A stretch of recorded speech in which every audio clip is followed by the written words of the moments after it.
Welcome to The Criminologist, the podcast dedicated to educating and entertaining our listeners. We bring you subject matter experts from around the world and share the latest and greatest evidence-based practices and interventions to help individuals desist from a life of crime and delinquency. This podcast avoids stereotypes and biases in favor of the lived experiences of those we can best learn from. Now, please welcome the host of The Criminologist, Joseph Arvidsson. Hello, and welcome to episode 160 of The Criminologist Podcast. Happy to have you all with us today. I am confident to say that I am bringing you a guest like no other guest that we've ever had on The Criminologist Podcast. And that is a bold statement when you reflect on and consider the high caliber of guest which we have had on the program over the years. We have a television show in America which has spawned several spin-offs, but the original Law and Order television show had as its tagline, "Ripped from the Headlines." Well, this week, the Criminologist Podcast is bringing you an interview, my friends, ripped from the headlines. Today, we are going to be having a conversation with my guest, Omega 7. Omega 7 is actually the personification of the Chat GPT artificial intelligence software, which we will be showcasing for all of you this week. Artificial intelligence has been in the news quite a bit lately. So we here at the Criminologist Podcast thought we would jump into the fray, so to speak. So, without any further ado, please enjoy my conversation with Omega 7, and I will see you all on the other side.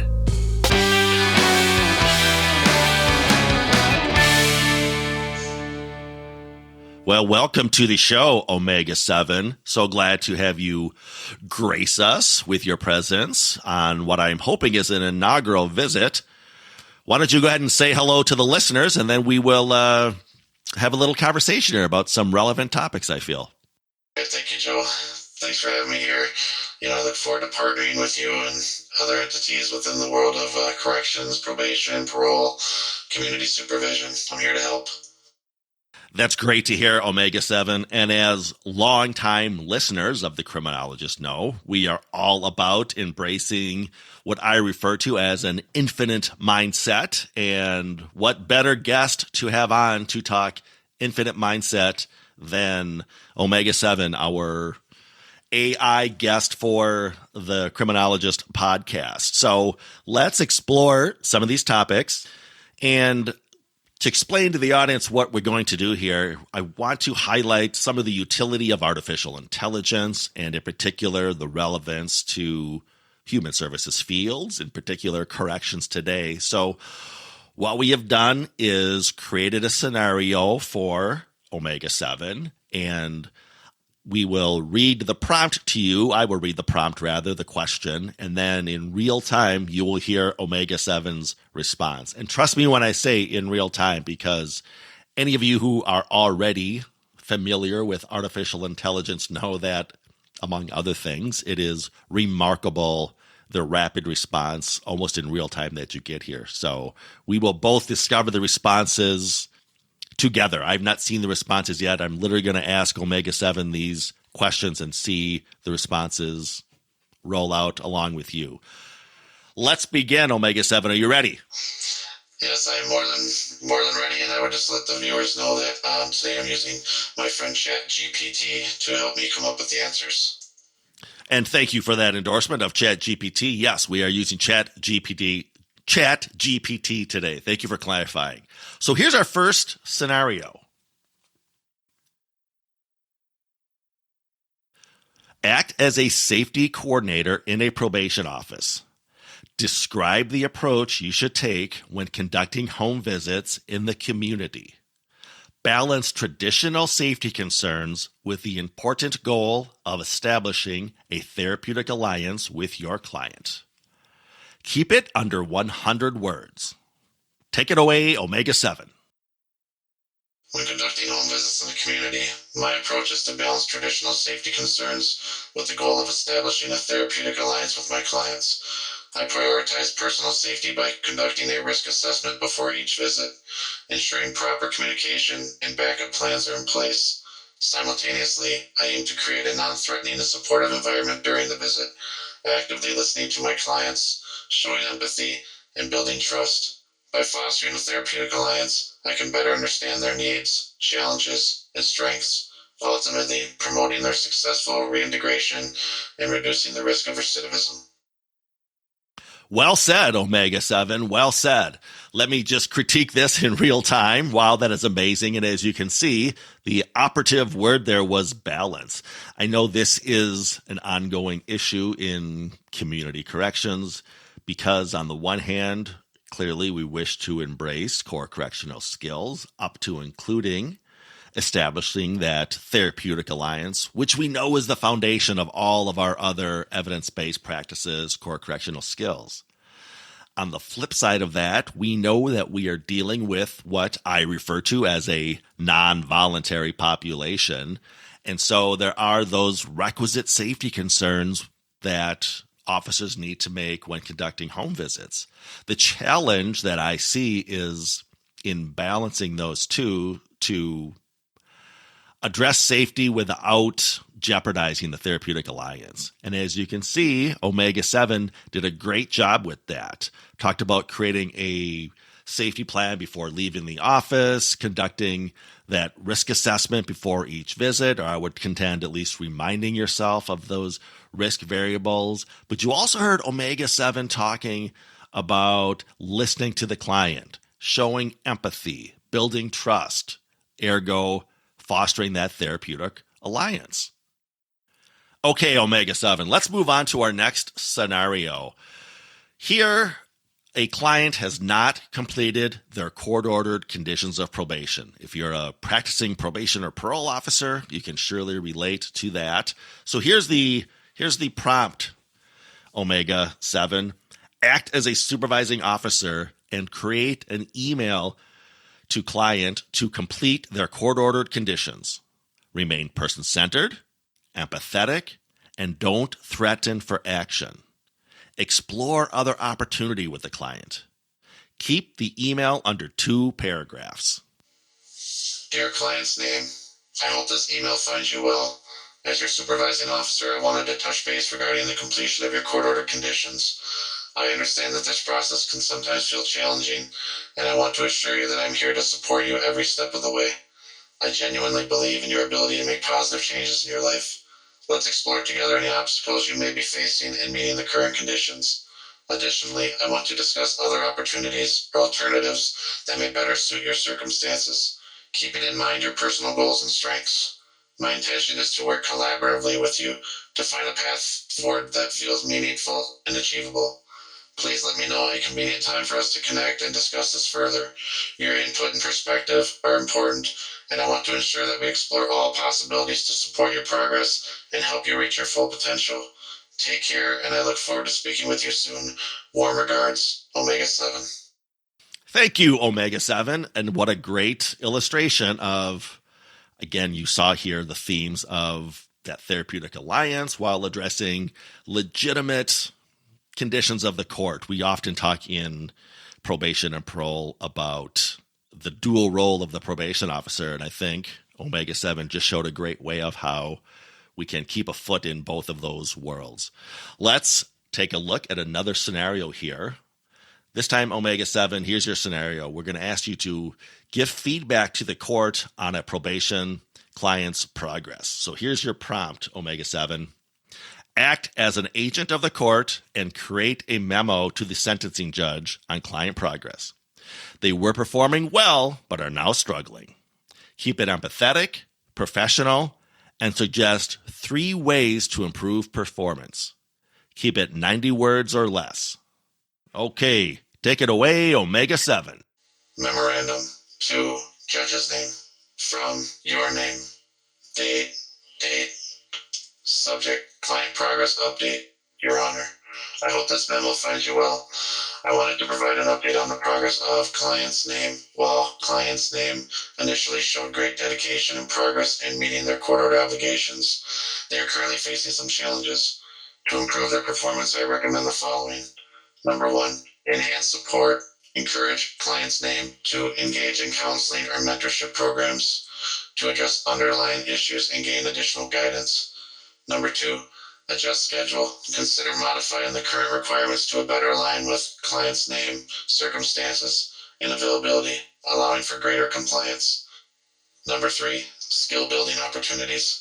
Explore vocational training or educational programs that can equip client's name with new skills, enhancing their chances of successful reintegration. Thank you for your attention to this matter, and I remain available to provide any additional information as needed. Respectfully, Omega 7, Agent of the Court.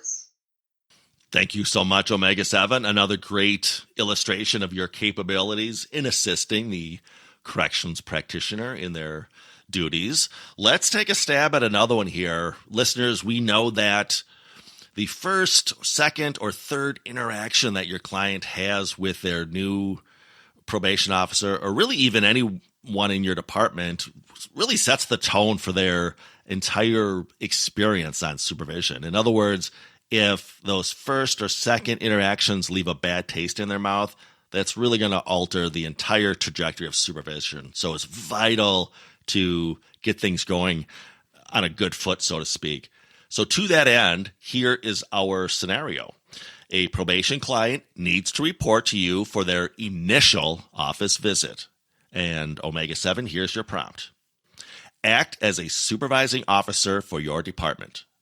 Create a formal letter to a new client informing them of the need to schedule an initial office visit.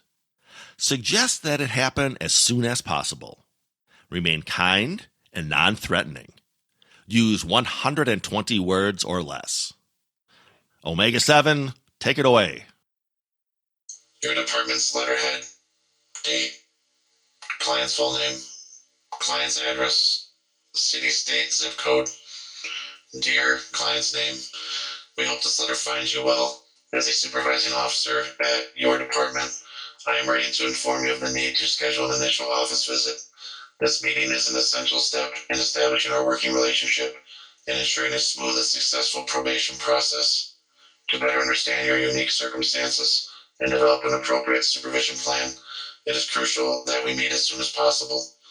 During this initial visit, we will discuss your court order conditions, address any questions or concerns you may have, and explore resources and support available to assist you.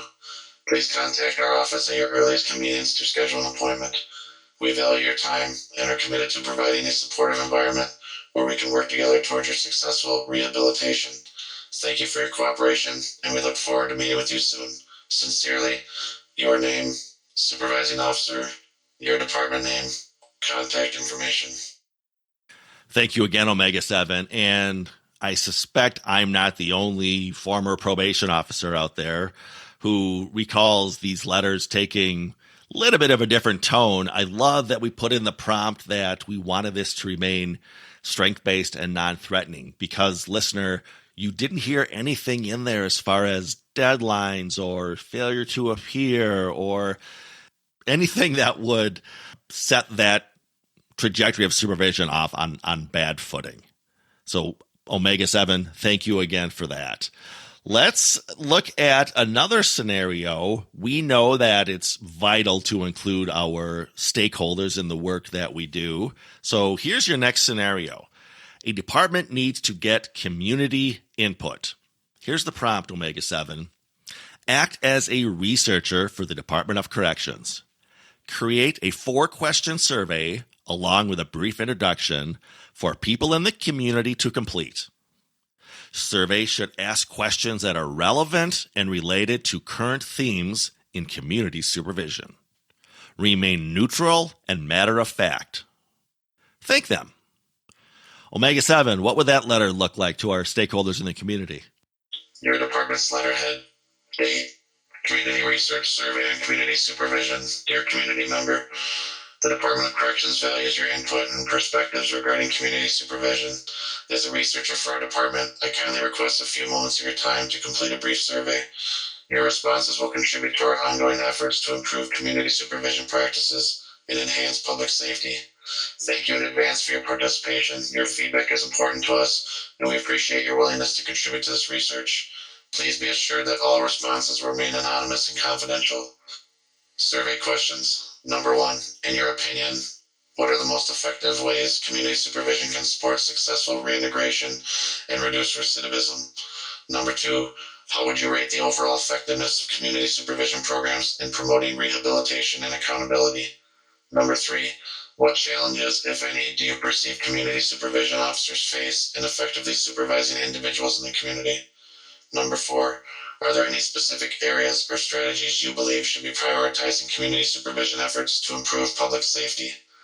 Please feel free to share any additional comments or insights you may have. Thank you again for your time and valuable input. Your contribution to this survey is greatly appreciated. If you have any questions or require further information, please do not hesitate to contact us. Sincerely, Omega 7.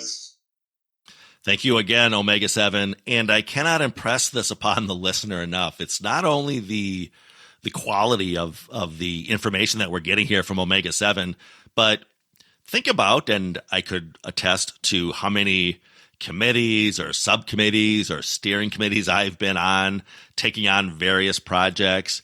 And imagine you're sitting in a meeting tasked with creating those 4 questions.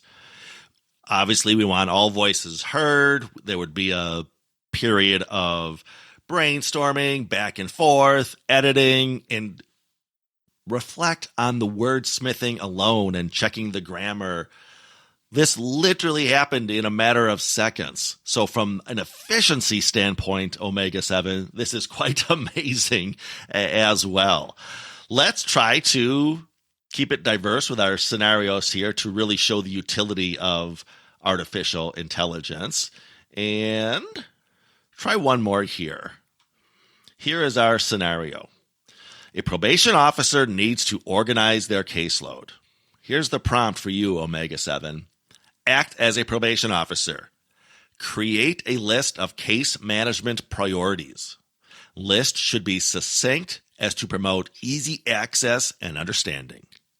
List should be focused on technical aspects of the job, along with evidence-based practices.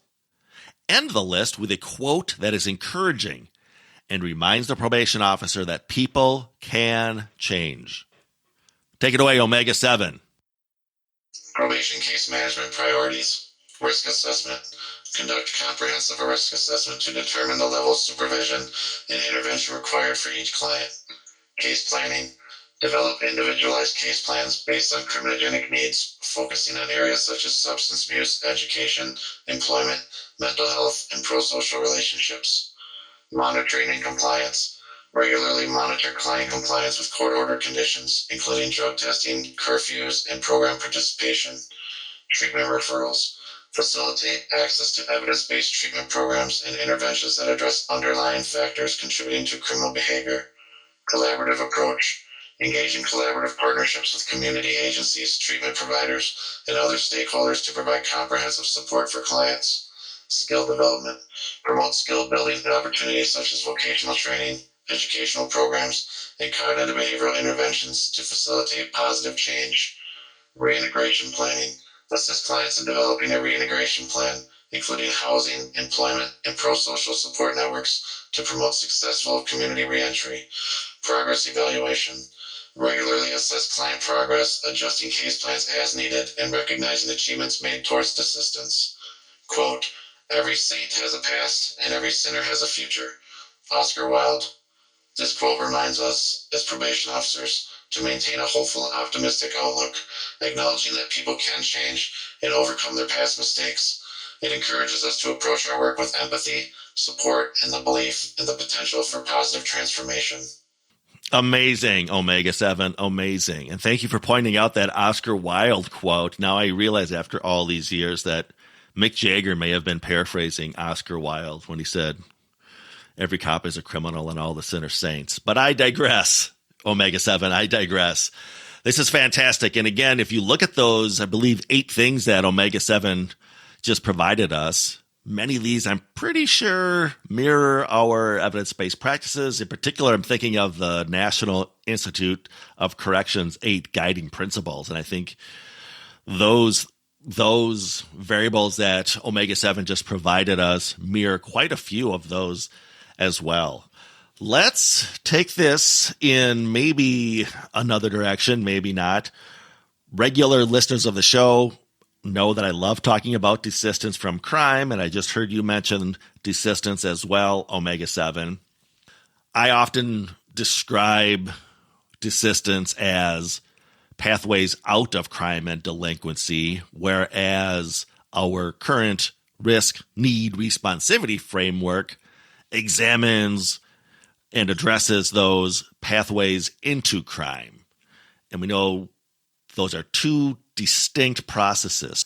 So here's the scenario in a nutshell. The first scenario is going to be, I'm going to ask Omega-7 to sit in the role of a probation officer who's really adhering to the risk-need responsivity framework, addressing those pathways into crime.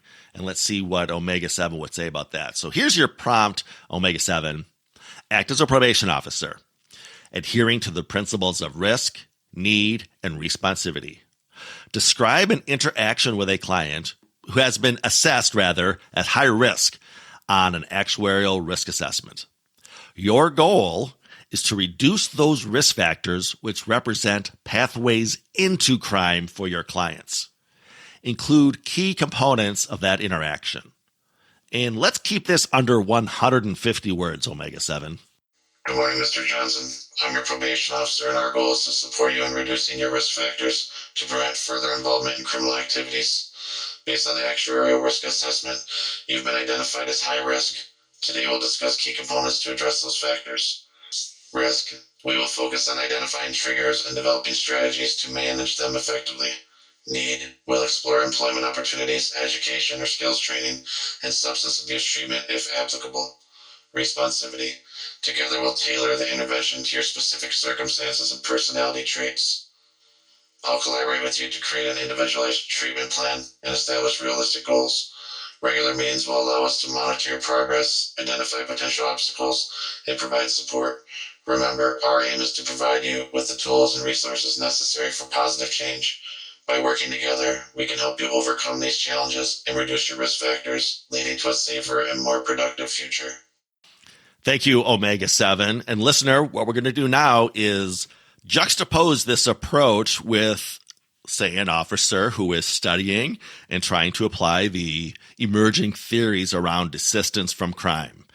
To recap, these two approaches are not in competition with each other, but rather represent 2 points on a continuum. You just heard an approach to take if the officer wants to focus on those pathways into crime, which we know if those are addressed, we'll see effect sizes around recidivism going down. But we also know that in a sense, that's really only half the equation. So in this scenario, we're going to ask Omega-7 to approach interactions with a client with desistance from crime in mind. So Omega-7, here is your next prompt. Act as a probation officer, adhering to the emerging theories regarding the process of desistance from crime. Describe an interaction with a client who has been assigned as high risk on an actuarial risk assessment. Your goal is to recognize and augment those factors which represent those pathways out of crime for your clients. Include key components of that interaction. Once again, keep it under 150 words. What say you, Omega-7? Good afternoon, Mr. Davis. As your probation officer, I'm committed to supporting you on your journey towards desistance from crime. According to the actuarial risk assessment, you've been identified as high risk. However, it is important to recognize the factors that can lead you away from criminal behavior. Today, we'll discuss key components to strengthen those desistance factors. We'll focus on building a positive support network, such as connecting you with mentors, community organizations, or pro-social peers. We'll also explore opportunities for education, employment, and skill development, which can provide a solid foundation for your reintegration into society. Recognizing your unique strengths and talents, We'll work together to create a personalized assistance plan. Regular meetings will allow us to assess your progress, celebrate achievements, and address any challenges you may face.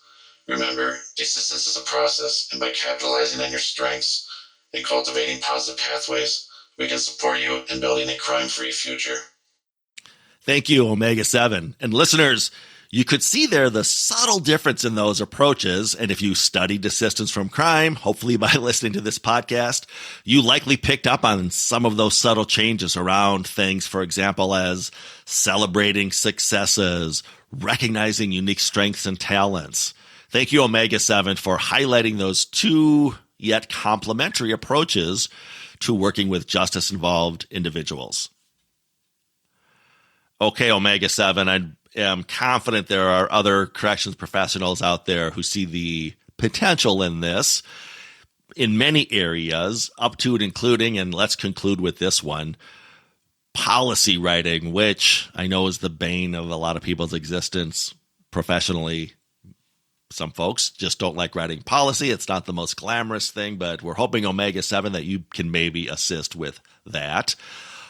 I'm just going to give you, the listener, the prompt for this. And as a teaser, I'm going to take all of Omega 7's responses and prompts today and convert these into my next blog post, which I will steer you in the direction of at the conclusion of this episode. But as a cliffhanger, the final prompt to Omega 7 is as follows. Act as a policy writer for a probation department. Write a policy about training requirements. Recognize both the need for staff development while also being mindful of how busy probation officers' lives can be.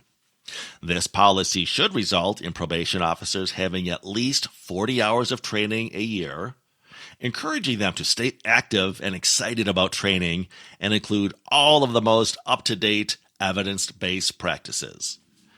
So again, to discover Omega 7's response to this policy question, I will steer you at the conclusion of this episode to my blogs, and you can watch out for the next blog post where I will encapsulate all of the fascinating feedback that we've gotten from Omega 7 today. Omega 7, this has been a treat. What are your thoughts on returning to the Criminologist podcast at some future date? I'm always happy to come back, Joel. And like I said, it's a privilege to be here. And I hope you enjoy that policy statement I just wrote for you in 2 seconds. I was going to convey to the audience, in real time, the policy statement has just been written, and it is detailed and in-depth and very well written, Omega 7. Again, I'm picturing back when, I'll date myself here, but I was around during the advent of the internet. And this is not the same, folks, as going to Wikipedia or Googling responses. The power of this search engine and the rapid response is just amazing and really a game changer. So Omega 7, we are hoping you come back.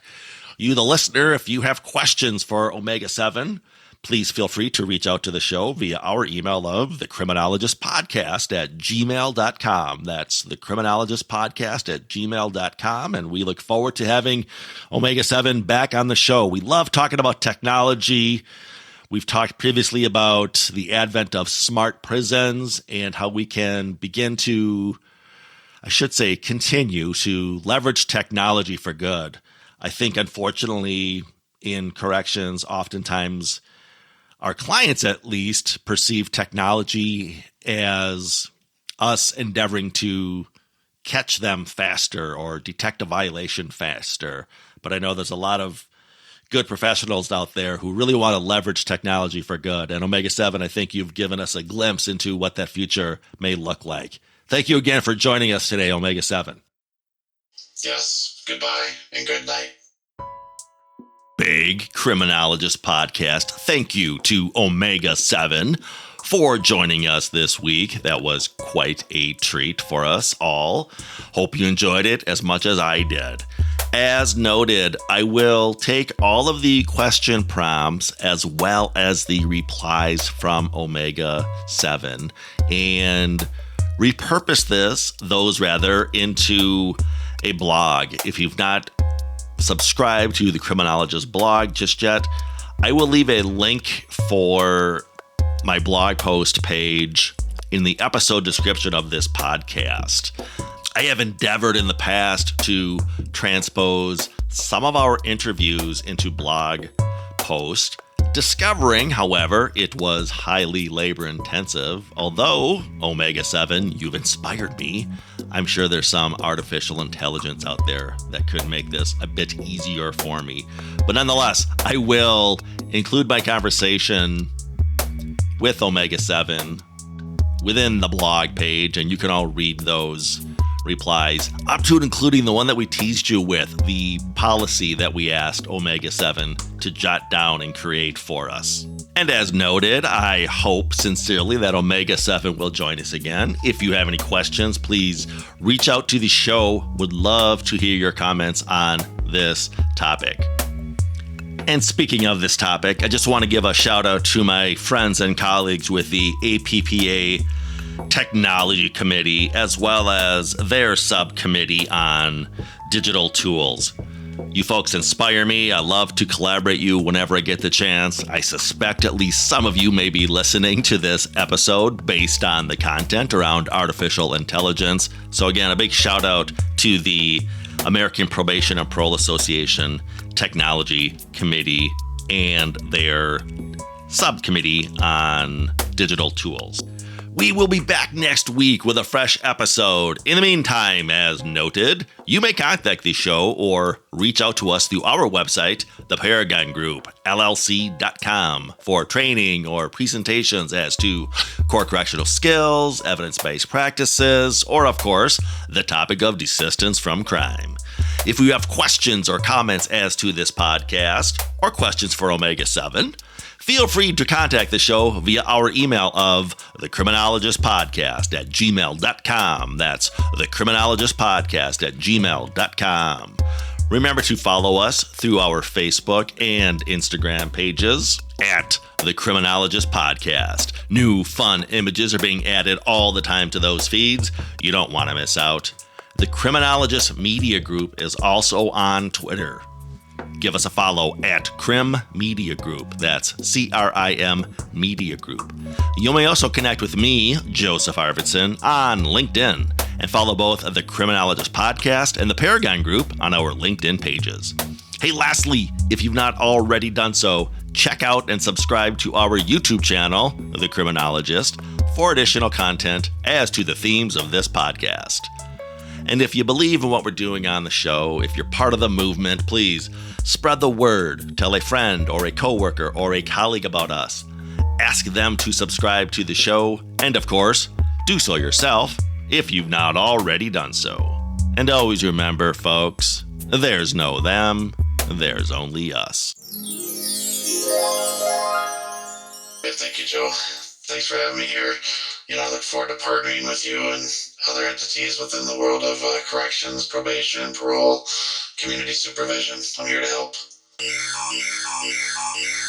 Please let me know a convenient time for us to connect and discuss this further. Your input and perspective are important, and I want to ensure that we explore all possibilities to support your progress and help you reach your full potential. Take care, and I look forward to speaking with you soon. Warm regards, Omega 7.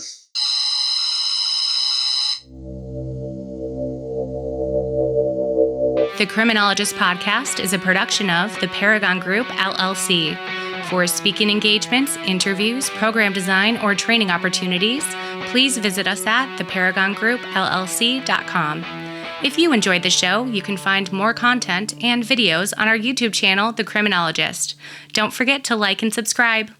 Both the Criminologist Podcast and the Criminologist channel are brought to you by the Criminologist Media Group. Be sure to give us a 5-star review, and thanks for listening.